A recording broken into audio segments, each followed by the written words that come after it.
Hello everyone. सो आज का हमारा चैप्टर है chapter 4 moving charges and magnetism, physics class 12। अब इस चैप्टर से क्लास 12 में मैग्नेटिज्म की शुरुआत होती है। ठीक है, अब बिना किसी देरी के समझ लेते हैं। अब ये मैग्नेटिज्म की बात सबसे पहले किसने की? ऑयस्टर नाम के एक साइंटिस्ट ने ये बताया। उसने एक एक्सपेरिमेंट किया। उसने ये देखा कि जब हम किसी वायर से सेल जोड़ते हैं तब उसमें करंट फ्लो करता है। अब उसने क्या किया, यहां पर एक इसके तार के पास एक उसने कंपास रख कर देखा। उसकी नीडल, जो कि खुद एक अपने आप में एक स्मॉल मैग्नेट होती है, जैसे ही उसने इसके पास रखा, इस नीडल ने डिफ्लेक्शन शुरू कर दिया। उसने इसे बैटरी को बंद किया, सेल को बंद किया, तो ये डिफ्लेक्शन फिर से अपनी जगह आ गया वापस जहां पर था। फिर उसने करंट फिर से फ्लो कराया, फिर से ये डिफ्लेक्शन शुरू करा दिया उसने। करंट की वजह से वहां डिफ्लेक्शन शुरू हो गया। अब ये प्रूव हुआ कि किसी भी करंट कैरिंग कंडक्टर में मैग्नेटिक फील्ड भी मिलती है, उसके चारों तरफ एक मैग्नेटिक फील्ड भी होती है। अब जब मैग्नेटिक फील्ड होती है तो उसकी वैल्यू पता करनी थी, यानी कि उसकी डायरेक्शन, उसकी वैल्यू, कितने करंट पर कितनी होगी, कितने ज़्यादा, कितने बड़े कंडक्टर से कितनी होगी, ये सब पता लगाने के लिए अब आए हमारे पास बायो-सेवर्ट। इन्होंने एक लॉ दिया जिसकी वजह से हम लोग निकाल पाते हैं उस मैग्नेटिक फील्ड की वैल्यू जो हमें किसी भी कंडक्टर की वजह से मिलती है। उन्होंने कहा, कंसीडर करिए एक वायर है और वायर में करंट नीचे से ऊपर फ्लो कर रही है। देन इससे कुछ आर डिस्टेंस पर पी पॉइंट पर, याद रखिएगा हम लोग तार पर नहीं निकालते मैग्नेटिक फील्ड, उससे थोड़ा दूर निकालते। तो हमने कहा वो एक आर डिस्टेंस पर पी पॉइंट है जो कि थीटा एंगल पर यहां से थीटा एंगल बना रहा है। अब होता क्या है, हमें वायर की एक्चुअल लेंथ नहीं पता, किसी भी कंडक्टर की एक्चुअल लेंथ नहीं पता, तो यहां पर एक नया वेक्टर और एक नई क्वांटिटी लाई गई जिसका नाम दिया डीएल वेक्टर। यानी कि अब हम जो मैग्नेटिक फील्ड निकालेंगे पॉइंट पी पर, वो इस डीएल वेक्टर यानी कि इस डीएल एलिमेंट की वजह से निकालेंगे। इसे बोलते हैं करंट एलिमेंट। इस डीएल वेक्टर की वजह से पॉइंट पी पर कितना मैग्नेटिक फील्ड है ये कैलकुलेट करना सिखाया बायो-सेवर्ट ने। तो बायो-सेवर्ट ने बोला ये जो मैग्नेटिक फील्ड होगी, मैग्नेटिक फील्ड को बी से शो करा जाएगा, और यहां पर हम लोग छोटे एलिमेंट के लिए निकाल रहे हैं तो डीबी से उसे डिफरेंशियल फॉर्म में दिखाएंगे।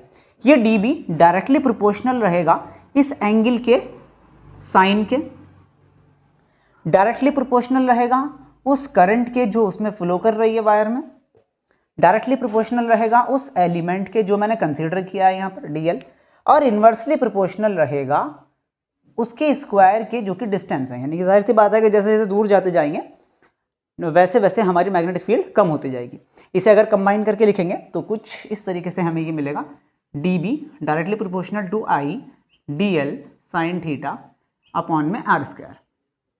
अब यहाँ पर जब प्रोपोर्शनल का साइन है, हमें पता है प्रोपोर्शनल का साइन हटाएंगे तो यहाँ पर एक कांस्टेंट आता है, और कांस्टेंट आएगा यहाँ पर mu naught upon 4 pi. Okay, I dl sin theta upon r square.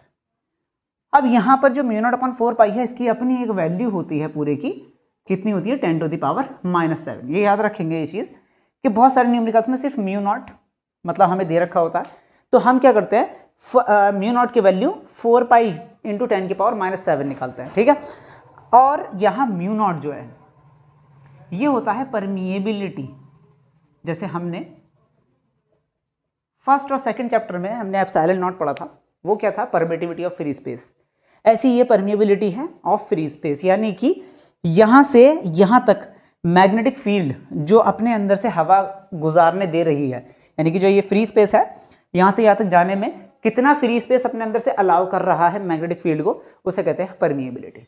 ठीक है, तो ये हमारा एक बायो-सेवर्ट का लॉ है। इसकी वेक्टर फॉर्म जो है वो कुछ इस तरीके से मिलेगी, म्यू नॉट अपॉन 4 पाई, ये हमारा कांस्टेंट वैल्यू है, और I हमारा यहाँ पर कांस्टेंट रहने वाला है सिर्फ dl क्रॉस r वेक्टर, यहाँ पर हमारा वेक्टर फॉर्म में लिखा जाएगा अपॉन r क्यूब। ये इसकी वेक्टर फॉर्म है बायो-सेवर्ट। अब बायो-सेवर्ट की सिर्फ लॉ ही नहीं, इसका यूज भी किया गया, मतलब कि इससे हम और बहुत सारी चीज़ अलग अलग स्ट्रक्चर की वजह से जो मैग्नेटिक फील्ड होगी वो हम निकाल पाए। सबसे पहला जो यहाँ पर एप्लीकेशन होगी, जो एक ही एप्लीकेशन है आपके सीबीएसई में, वो देखेंगे। पहली एप्लीकेशन है इसमें कि due to a circular loop, मतलब हम लोग इसकी हेल्प से मैग्नेटिक फील्ड निकाल सकते हैं एक सर्कुलर लूप की। ओके, अब सर्कुलर लूप की कैसे निकालें, मतलब कि सर्कुलर लूप में किस जगह दिखाई जाएगी, तो याद रखेंगे सर्कुलर लूप में इसके सेंटर पर निकालेंगे मैग्नेटिक फील्ड, और इसको हम इसकी रेडियस मान लेते हैं कुछ r। ओके, इसमें करंट फ्लो कर रही है इस डायरेक्शन में आई, याद रखिएगा इसी डायरेक्शन में वो डीएल एलिमेंट होगा, यानी कि करंट की डायरेक्शन में ही डीएल एलिमेंट होगा। यहाँ पर भी इसकी है, यहाँ पर भी करंट फ्लो कर रही है आई, और डीएल वेक्टर इस डायरेक्शन में। ओके, सेम यहाँ पर भी। अब यहाँ पर हम लोग स्टार्ट करेंगे with the help of bio-Savart, मतलब सबसे पहले इसकी वजह से, इस करंट कैरिंग लूप की वजह से मैग्नेटिक फील्ड निकालनी है सेंटर पर, तो हम यूज करेंगे यहाँ बायो-सैवर्ट का। देखिए बायो-सैवर्ट क्या कहता है, बायो-सैवर्ट कहता है कि आप लिखिए dB, यानी कि स्मॉल एलिमेंट की वजह से निकाल रहे हैं dl की वजह से, तो dB is equal to mu naught upon 4 pi I dl sine theta upon r square.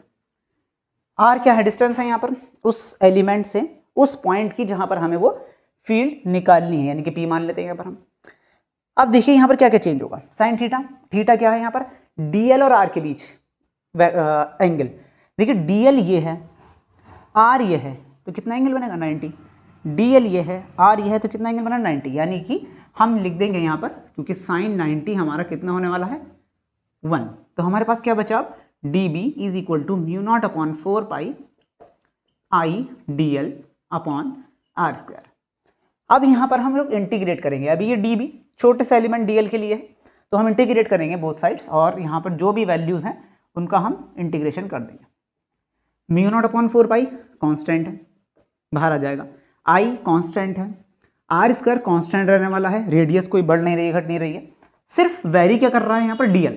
Okay, dB का इंटीग्रेशन हो जाएगा b नेट जो भी फील्ड है, mu naught upon 4 pi I upon R square. अब देखिए dl dl dl dl dl dl dl, यानी कि पूरा लूप जो है ये स्मॉल एलिमेंट dl से मिलकर बना है, और ये है क्या, ये एक सरकमफेरेंस बन जाएगा अगर सारे dl को मिला दें ऐसे सर्कल का जिसकी रेडियस r है।